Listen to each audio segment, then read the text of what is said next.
नमस्कार मित्रांनो, सर्व भावी अधिकाऱ्यांचे बूस्टर अप एज्युकेअरमध्ये मनपूर्वक स्वागत। बघा मित्रांनो, उद्याच्या विविध स्पर्धा परीक्षा ज्याची आम्ही आतुरतेने वाट बघत होतो, या प्रत्येकाचा पाऊस आता पडत आहे आणि या पावसाचं पाणी आपल्यालाच मिळावं या उद्देशाने आपल्याला काय करावं लागतं, थोडीशी मेहनत करावी लागते। आणि म्हणून आज आपल्याला उद्याच्या होणाऱ्या तलाठी परीक्षेसाठी 50 मार्काला मराठी आहे 25x2 आणि इंग्लिश म्हटलं की 25x2। ठीक आहे, तर या 100 पैकी आपलं अवरेज तुमच्या निकालाला कारणीभूत ठरणार आहे। ठीक आहे, तर बघा, मराठी व्याकरणाची आज आपण थोडक्यात माहिती घेणार आहोत की नेमकं मराठी व्याकरणामध्ये आम्हाला काय आलं पाहिजे, याहीपेक्षा मराठी व्याकरणाचा अभ्यास करत असताना नेमकं आम्ही काय वाचायला पाहिजे, या जोपर्यंत गोष्टी आम्हाला कळत नाही तोपर्यंत आपण पुढे जाणार नाही मित्रांनो। ठीक आहे, तर मराठी व्याकरणामध्ये आता जीकेचा जर भाग बघितला तो म्हणजे की जसं मराठीची सुरुवात कोणी केली, 1805 मध्ये विलियम कॅरीने जे पुस्तक लिहिलेलं आहे त्याचं प्रकाशन कुठून झालं, अशा वेगळ्या प्रकारच्या प्रश्नांनी बरेच विद्यार्थी मित्र गोंधळून जातात। तर मित्रांनो, गोंधळून जाऊ नका। सर्वांना सर्व गोष्टी शोधताना त्याच्या काही शॉर्टकट ट्रिक्स असतात आणि त्या ट्रिक्सच्या माध्यमातूनच आपण पुढे जाऊ शकतो। तर बघा, वर्णविचार या टॉपिकनं आज आपण महत्त्वाच्या भागामध्ये सुरुवात करणार आहोत मित्रांनो। अक्षर, वर्ण, शब्द आणि वाक्य नेमकं कशाला म्हणतात आणि वर्ण म्हणजे काय, शब्द म्हणजे काय, वाक्य म्हणजे काय आणि अक्षर म्हणजे काय, या बारीक बारीक गोष्टी जरी आम्हाला सोप वाटल्या तरी सुद्धा उद्याच्या स्पर्धेमध्ये जेव्हा आपण जातो तेव्हा बऱ्याच दिवस आपला गोंधळ उडतो। तर ठीक आहे मित्रांनो, तर या लेक्चरचा अजेंडा उद्दिष्ट काय आहे की उद्याच्या कुठल्याही स्पर्धा परीक्षेमध्ये आम्ही सामोरे जाताना आपल्याला मराठी व्याकरण हे सुद्धा तेवढंच महत्त्वाचं आहे। त्या माध्यमातून आज पहिल्या टॉपिकला आपण सुरुवात करत आहोत, वर्ण विचार। चला, तर बघा मित्रांनो, आता जेव्हा आपण वर्ण विचाराबद्दल अभ्यास करतोय त्यावेळेस आमच्या डोक्यामध्ये कॉन्फिडन्स नक्की आला असेल की सर नेमकं आपण कोणता अभ्यास करतो, याहीपेक्षा अभ्यास करताना आपल्याला कोणत्या गोष्टी महत्त्वाच्या आहेत बरं। बघा, आता या ठिकाणी मी तुम्हाला टायटल दिले वर्ण विचार। घाई न करता मित्रांनो सावकाशपणे जाऊया। ज्याला वर्णच कळाला नाही त्याला शब्द कसा कळेल, ज्याला शब्दच कळाला नाही त्याला वाक्य कसं कळेल, आणि ज्याला वाक्यच नाही त्याला अक्षर कसं कळेल। ठीक आहे, तर अक्षर म्हणजे काय, ध्वनीच्या किंवा आवाजांच्या खुणांना अक्षर असं म्हणतात। ठीक आहे, आता या झालं। त्यानंतर दुसरा मुद्दा काय मित्रांनो, वर्ण। आता वर्ण काय, शब्द काय आणि वाक्य काय, या बारीक गोष्टी जरी वाटल्या तरी उद्याच्या परीक्षेला प्रश्न असाही येऊ शकतो।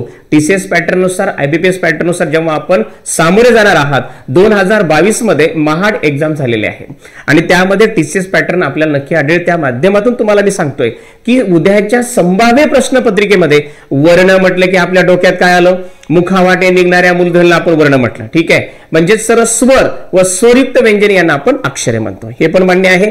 पण प्रश्न आला वर्ण मुखावाटे निघणारा मूलध्वनी यांनाच आम्ही असंही म्हटलं तर त्यावेळेस तुमच्या डोक्यामध्ये आठवलं पाहिजे मित्रांनो, यालाच आपण स्वण असं पण म्हणू शकतो।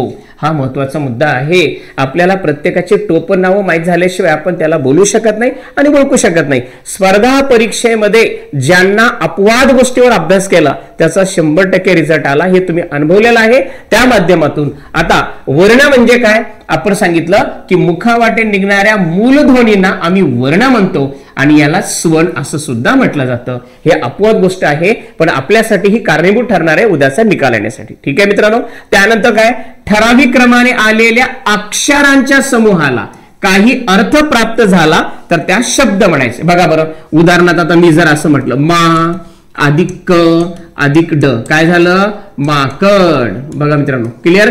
आता मला सांगा, जर या ठिकाणी माच्या नंतर ड आलं आणि नंतर जर क आलं तर माडक असं आपण म्हणणार का, बिलकुल नाही। याचा अर्थ तुमच्या डोक्यामध्ये क्लिअर झाला असेल की सर काय, ठराविक क्रमाने आलेल्या अक्षराच्या समूहाला काही अर्थ प्राप्त झाला तरच त्यांना आम्ही शब्द असं म्हणत असतो। क्लिअर आहे मित्रांनो, ब अधिक द अधिक क, ब द क, मा अधिक क अधिक ड, मा क ड।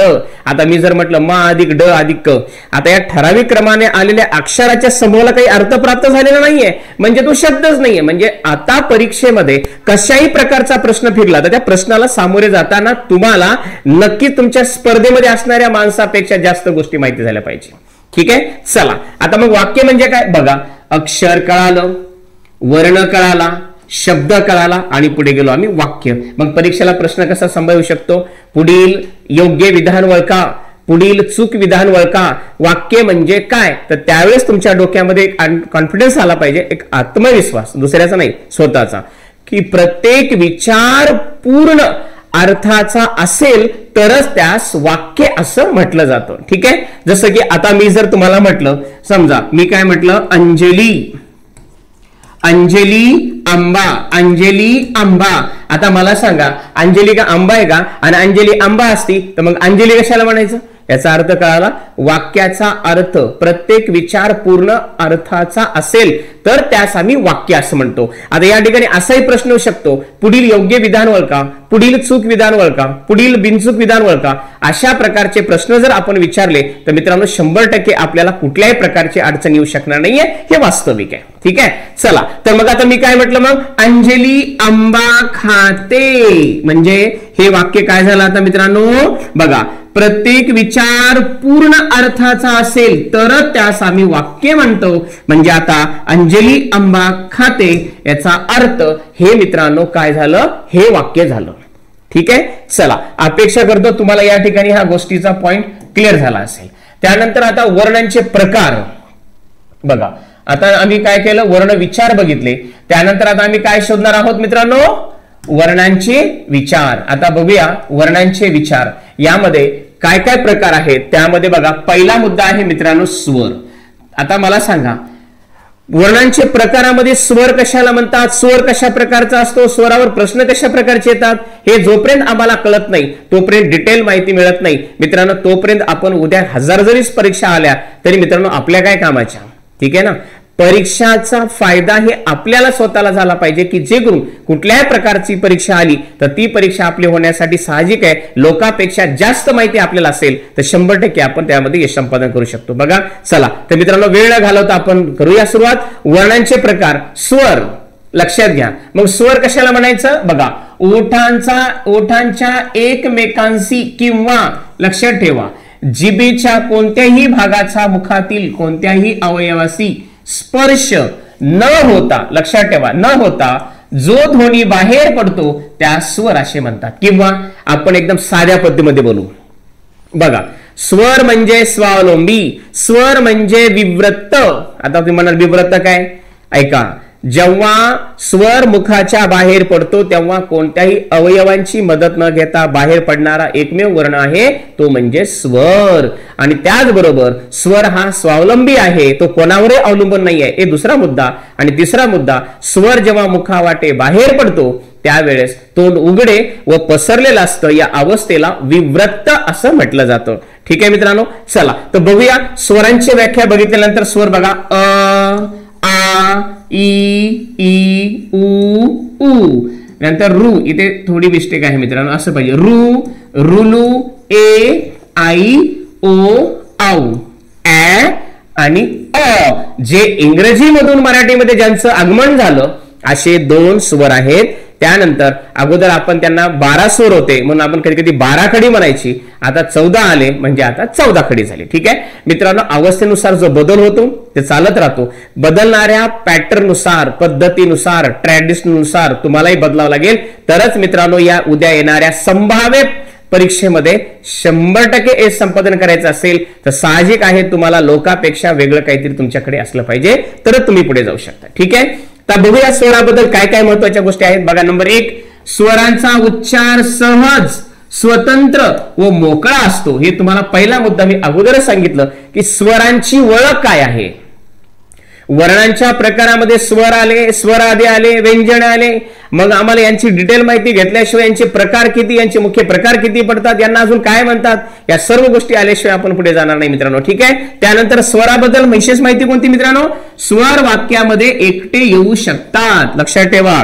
नंतर स्वर पूर्ण उच्चाराचे असतात म्हणून बघा स्वरांना विव्रत असे म्हणतात. या डिटेल गोष्टीचा तुम्हाला नक्की अभ्यास झाला असेल तर मित्रांनो लाईक करायला विसरू नका. ठीक आहे. कळालं. वर्णांच्या प्रकारामध्ये पहिला प्रकार कोणता, स्वर. स्वर म्हणजे काय, शॉर्टकट सांगितलं, स्वरांची संख्या किती हे पण सांगितलं, आणि स्वरांचा उच्चार सहजपणे आणि मोकळा असतो. त्याचबरोबर स्वर वाक्यामध्ये एकटे येऊ शकते, त्याचबरोबर स्वर पूर्ण उच्चाराचे असतात आणि या स्वरांनाच विव्रत असे म्हणतात. याचा अर्थ परीक्षेला कशा प्रकारचा प्रश्न बदलला तर त्या प्रश्नाचं उत्तर देताना मित्रांनो तुमच्याकडे एक आत्मविश्वास असेल, या माध्यमातून 100% तुम्हाला मिळेल. ठीक आहे मित्रांनो, चला तर या ठिकाणी स्वरांचा अभ्यास आपण मध्ये बघितलेला आहे. अपेक्षा करतो तुम्हाला या ठिकाणी स्वरांची जी माहिती दिलेली आहे ती क्लिअर झालेली आहे. ठीक आहे, चला तर आता मित्रांनो शोधूया आपण त्यानंतर जे आहेत स्वरांचे प्रकार. आता आम्ही काय केलं, स्वर म्हणजे काय यावर चर्चा केली आणि आता आम्ही चर्चा करतोय स्वरांचे प्रकार उच्चारानुसार. तर बघा या ठिकाणी मित्रांनो थोडी स्पेलिंग मिस्टेक आहे, या ठिकाणी ह्रस्व असं लिहिलं जातं पण चुकून झाले. ठीक आहे, चला असो, मी आहे ना महत्वाचं मी आहे. ठीक आहे, चला आता ह्रस्व स्वर, दीर्घ स्वर, संयुक्त स्वर आणि उच्चार स्थानानुसार परत दोन प्रकार पडतात. सजातीय त्यांनाच आम्ही सवर्ण म्हणतो, विजातीय यांना आम्ही असवर्ण स्वर असं म्हणतो. आता स्वर म्हणजे काय आताच क्लिअर सांगितलं तरी पण सांगतोय. आता स्वर म्हणजे काय ही माहिती घेतल्यानंतर स्वरांच्या प्रकार उच्चारानुसार किती पडतात त्यामध्ये मित्रांनो एक आहे ह्रस्व, दुसरा आहे दीर्घ आणि या ह्रस्व स्वरालाच लघु म्हणतात. लघु म्हणजेच एक मात्रा, दीर्घ स्वराला गुरु म्हणतात, गुरु म्हणजे दोन मात्रा. ठीक आहे, आता ज्या स्वरांचा उच्चार करण्यास कमी वेळ लागतो त्या स्वरांना आपण काय म्हणायचं मित्रांनो, ह्रस्व स्वर म्हणायचं. काय म्हणायचं, ह्रस्व स्वर. ज्याचा उच्चार कसा होतो, आखूड होतो. अ, इ, उ, रू, रुलू. ठीक आहे, आता या ठिकाणी हे पण ह्रस्व आहे, याचं असं पाहिजे मित्रांनो. ठीक आहे, असं असेल तर ह्रस्व आणि असं केलं की दीर्घ. ठीक आहे, आता बघा खालील ह्रस्व स्वर वळका की तुमच्या डोक्यामध्ये हे अ, इ, उ, रू, रुलू हे तुमच्या डोक्यामध्ये क्लिअर झालं पाहिजे. यांना आम्ही ह्रस्व स्वर असं म्हटलेलं आहे. ठीक आहे, त्यानंतर बघा दीर्घ स्वर. आता दीर्घ स्वर म्हणजे काय, ज्या स्वरांचा उच्चार करण्यास बघा बघा ह्रस्व स्वरापेक्षा दुप्पट वेळ लागतो त्या स्वरांना दीर्घ स्वर असे म्हणतात. लक्षामध्ये, ज्या स्वरांचा उच्चार करताना ह्रस्व स्वरापेक्षा दुप्पट वेळ लागतो त्यांना काय म्हणायचं, दीर्घ स्वर. आणि दीर्घ स्वर म्हणजेच गुरु आणि गुरु म्हणजेच दोन मात्रा. ठीक आहे मित्रांनो, चला आता या ठिकाणी मी तुम्हाला सांगतोय काय, आ, ई, उ, ए, आई, ओ, औ आणि अ. कारण आपल्याला जेव्हा 12 खडीहून 14 खडी झाली त्यावेळेस आमच्या डोक्यामध्ये कॉन्फिडन्स आला पाहिजे मित्रांनो की आता दोन स्वरांचं आगमन आपल्याकडे आलं म्हणजे ते आता आपल्याकडे स्थायिक झाले. 12 मध्ये 2 स्थायिक झाले म्हणून त्यांची संख्या 14 झाली. ठीक आहे, आता बऱ्याच जणांचं मत आहे सर मग ए आई ओ आऊ, मग सर ए आई ओ आऊ हे दीर्घ आहे का. बघा लक्षात ठेवा, व्याख्यावर लक्षात ठेवा, ज्या स्वरांचा उच्चार करताना जास्त वेळ लागतो आणि मला सांगा यांचे पप्पा स्वरच ना, ह्रस्व स्वर, दीर्घ स्वर, संयुक्त स्वर. मग मला सांगा पप्पाचं नाव काय, स्वर. मग या ज्यांना जास्त वेळ लागतो ते दीर्घ असतो. मग मला सांगा ए आई ओ आऊ यांना जास्त वेळ लागतो म्हणून ते दीर्घ स्वर. पण लक्षात ठेवा त्यांचा प्रकार कोणता असं जर विचारलं, उच्चारानुसार दीर्घ स्वरांची संख्या किती पण प्रकारानुसार किती मित्रांनो, हा महत्वाचा मुद्दा आहे तुमच्या पुढे लक्षात ठेवा. आता या ठिकाणी मी काय म्हटलं बघा, ए आई ओ आऊ. आता या ठिकाणी हे कोण आहेत, हे संयुक्त स्वर आहेत. पण तुमच्या डोक्यात प्रश्न आला असेल, बरेच जण म्हणतात दीर्घ स्वर म्हटलं की सर 1 2 3 आणि हे 4 नाही झालेलं, पण हे पण आहेत. व्याख्या बघा, ज्या स्वरांचा उच्चार करण्यास ह्रस्व स्वरापेक्षा काय लागतो, दुप्पट वेळ लागतो. अ आ ई ई बघा म्हणजे दुप्पट वेळ लागला. मग मला सांगा यांना आम्ही दीर्घ स्वर का म्हणायचं नाही, कारण यांचा उच्चार लांबट आहे आणि ते पण स्वरच आहेत ना, पण प्रकार हा त्यांचा संयुक्त आहे. का बरं, तुम्हाला मी शॉर्टकट सांगतो, यांचा अर्थ काय सांगतो तुम्हाला. अ अधिक ई लक्षात ठेवा, त्यानंतर आ अधिक ई ऑब्लिक ई या दोन विजातीय स्वरांचं एकत्रीकरण जर केलं तर तेव्हा ए होतो आणि तेव्हा आई होतो. हा फरक आहे. म्हणजे तुम्हाला कळालं, दोन प्रकार म्हणजे कोण, दोन विजातीय. विजातीयला दुसरं नाव काय आहे, असवर्ण. म्हणजे दोन असवर्ण स्वरांच्या एकत्रीकरणातून जेव्हा एक वर्ण तयार होतो म्हणून ते संयुक्त स्वर आहे. पण दीर्घ स्वर का म्हणायचं, कारण या दोन स्वरांचा जरी एकत्रीकरण एक झाला तरी यांचा उच्चार करायला मात्र या ह्रस्व स्वरापेक्षा काय लागतो, दुप्पट वेळ लागतो. म्हणून हे दीर्घ स्वर आहेत. कळलं मित्रांनो. नक्की अपेक्षा करतो या डिटेल माहिती बघा, बऱ्याच जणांचं कन्फ्युजन आहे. आता जर परीक्षेला आलं ए आई ओ औ हे कोणत्या स्वरांचा प्रकार आहे, तर मित्रांनो त्याचं उत्तर दीर्घ स्वर लिहायचं नाही, त्याचं उत्तर संयुक्त स्वर लिहायचंय. कारण दोघांच्या संयुक्त विद्यमानाने यांचा शोध लागला. आणि दुसरे कोण आहेत बरं, आता लक्षात द्या. ऊच्या ठिकाणी ऊ आलं तर आम्ही काय म्हणतो, ऊ ऑब्लिक ऊ, काय झालं ऊ. आणि या ठिकाणी जर असं आलं आ अधिक ऊ ऑब्लिक ऊ तर काय झालं आऊ. एक काना एक मात्रा, एक काना दोन मात्रे. आता एक ए म्हणजे एक मात्रा, आई म्हणजे दोन मात्रे. हे का, कारण वर्णमाला आली तर तुम्हाला संधी येणार आहे आणि संधी नाही आली तर आयुष्यातली संधी जाणार आहे. ठीक आहे, म्हणून डिटेल माहिती पहा, तुम्हाला 100% तर कळलं. सिस्टीम मध्ये काय कळालं, सिस्टीम मध्ये कळालं तुम्हाला रस्व आणि दीर्घ. रस्व म्हणजे लघु, लघु म्हणजे एक मात्रा, दीर्घ म्हणजे गुरु, गुरु म्हणजे दोन मात्रा. काय फायदा होईल लक्षात द्या. वर्णमाला आली तर तुम्हाला संधी येणार आणि संधी आली तर तुम्हाला वृत्त कळणार, कारण याशिवाय तुमचं पुढचं गणित लागणार नाहीये. ठीक आहे मित्रांनो, डिटेल तुम्हाला दिलेला आहे. अपेक्षा करतो 100% तुम्हाला या गोष्टी क्लिअर झाल्या असतील. त्यानंतर याचे सख्खे भावंड दुसरे कोण बघा. आता याचे सख्खे भावंड दुसरे कोणते, तर या भावंडामध्ये आम्ही जेव्हा जातीकडे जातो जातीनुसार, आणि या जातीनुसार जेव्हा आम्ही क्लिअर करतो त्यावेळेस आम्हाला काय वाटलं पाहिजे, काय वाटलं पाहिजे बघा. आता जातीनुसार म्हटल्यानंतर आपल्या डोक्यामध्ये काय आलं पाहिजे, किती प्रकार पडतात. आता याचे प्रकार किती पडतात बघा. त्याच्यामध्ये पहिला आहे सजातीय स्वर. काय आहे, कोणता प्रकार आहे, सजातीय स्वर. सजातीला दुसरं नाव काय बरं, सजातीला दुसरं नाव आहे सवर्ण. ठीक आहे, आता या सवर्ण मध्ये आपल्याला एक गोष्ट क्लिअर झाली पाहिजे, ती कोणती बरं, ती कोणती, सजातीला असंही म्हणतात. आता हे सिंपल गोष्टी झाल्या. सजातीय म्हणजे एकाच उच्चार स्थानातून निघणाऱ्या स्वरांना सजातीय स्वर असे म्हटलं जातं. मग परीक्षेला प्रश्न कसा येणार बरं, परीक्षेला प्रश्न असा येणार, खालील सजातीय स्वरांची जोडी ओळखा, खालील विजातीय स्वरांची जोडी ओळखा. सजातीला असेही म्हणतात, विजातीला असेही म्हणतात. अशा प्रकारचं डिटेल तुम्हाला माहिती जर भेटली नाही तर आपण पुढे जाऊ शकणार नाही मित्रांनो. ठीक आहे, आता बघा, एकाच उच्चार स्थानातून निघणाऱ्या स्वरांना सजातीय स्वर म्हणतात आणि या सजातीय स्वरालाच दुसरं नाव आहे मित्रांनो सवर्ण. कळलं. जसं की आता बघा उदाहरण बघा, आ ई उ ऊ. आता मी जर म्हटलं कसं आई उ, त्यावेळेस तुमच्या डोक्यात कॉन्फिडन्स आला पाहिजे भिन्न उच्चार झाले. ज्यांना सजातीय स्वर कळाला त्यांना विजातीय स्वर कळणार, ज्याला बाहुबली 1 कळाला त्याला बाहुबली 2 कळणार, नाही तर डायरेक्ट ते कॉमात जाणार. ठीक आहे, म्हणून या प्रत्येक गोष्टीवर तुम्हाला कळालं पाहिजे की मित्रांनो स्पर्धेमध्ये लवकरच सर्वच फॉर्म भरतात, पण प्रश्न असा आहे की नेमकं आम्हाला आंधी टोले मारायचे असेल तर त्यात अर्थ नाही मित्रांनो. सर्व मित्रांनो भावी अधिकाऱ्यांनी विचार करा, जर आपला डीडी वाया गेला नाही पाहिजे. एक एक प्रश्न आपल्या आयुष्याची कलाटणी देऊ शकतो आणि एकच प्रश्न आपल्याकडे आपलं आयुष्य मातीत घालू शकतो. म्हणून प्रत्येक गोष्ट डिटेलमध्ये बघा की सर्व नेमकं स्वरांच्या नुसार, स्वरांच्या प्रकारानुसार, जातीनुसार किती प्रकार पडतात आणि त्यांना असेही म्हणतात. असा जर प्रश्न आला तर त्या प्रश्नाचं उत्तर तुम्हाला डिटेलमध्ये कळल्याशिवाय राहणार नाही. ठीक आहे, आणि कळायलाही पाहिजे. मग बघा आता मी काय म्हटलं, विजातीय. आता विजातीय स्वर म्हणजे काय बघा, भिन्न उच्चार स्थानातून निघणाऱ्या स्वरांना विजातीय स्वर असे म्हणतात आणि या विजातीय स्वरालाच काय म्हणायचं मित्रांनो, असवर्ण. लक्षात ठेवा, काय म्हणायचं, असवर्ण म्हणजे भिन्न उच्चार स्थान. भिन्न उच्चार स्थानातून निघणाऱ्या स्वरांना विजातीय स्वर असं म्हणतात. उदाहरण बघा, ई. मी काय म्हटलं, ई आणि ते काय आ.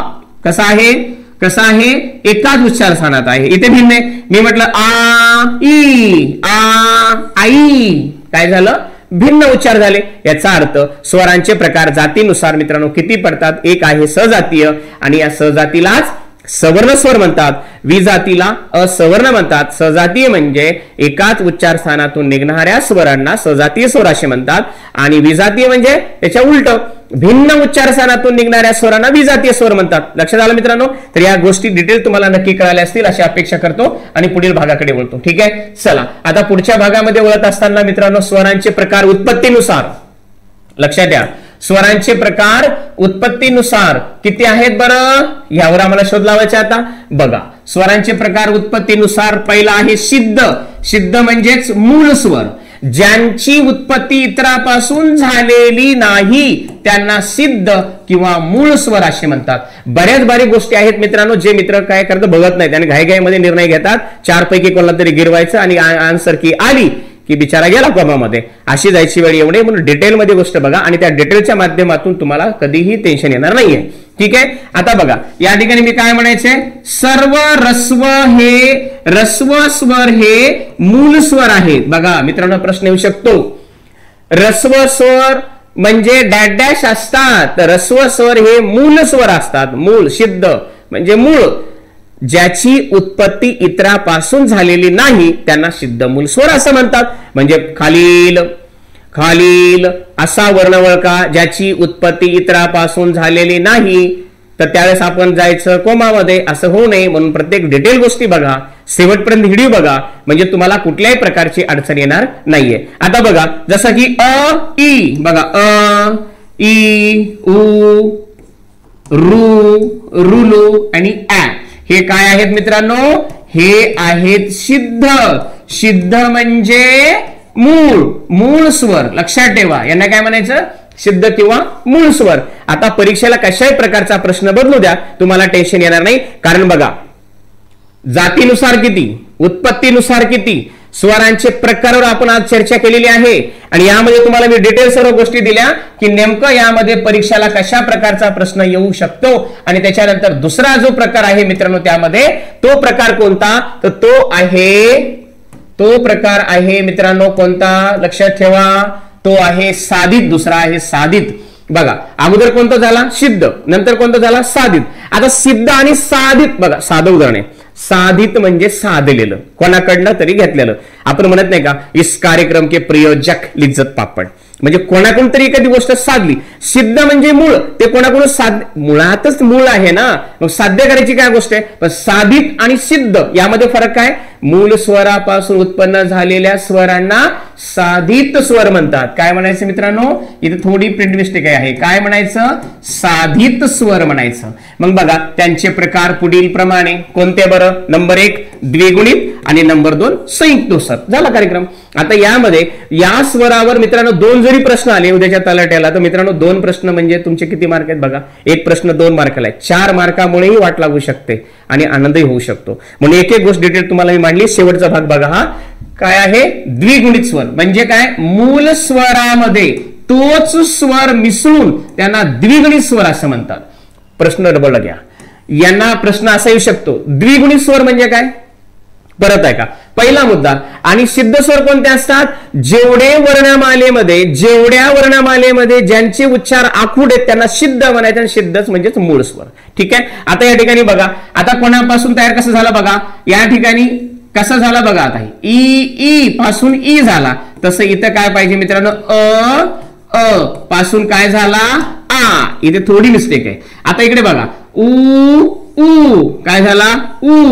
म्हणजे एक गोष्ट क्लिअर झाली असेल की जेव्हा द्विगुणित स्वर असतात, मूळ स्वरामध्ये तो स्वर मिसळून जेव्हा द्विगुणित स्वर तयार होतो. आता द्विगुणितला काय म्हणायचं बघा, आता काय झाला, आ, म्हणजे हा द्विगुणित स्वर आहे. कळलं. आता या ठिकाणी मी जर म्हटलं ई, हे असं ई नाही घ्यायचं, ई काय झालं, ई. जसं या ठिकाणी काय केलं, ई उ.